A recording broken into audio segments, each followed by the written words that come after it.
Pradesh.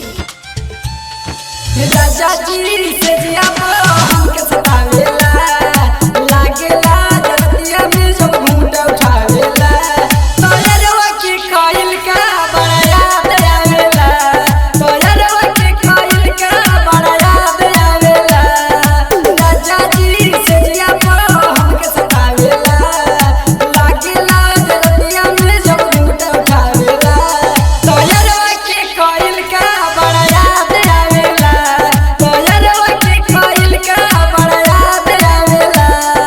DJ Manish Raxaul.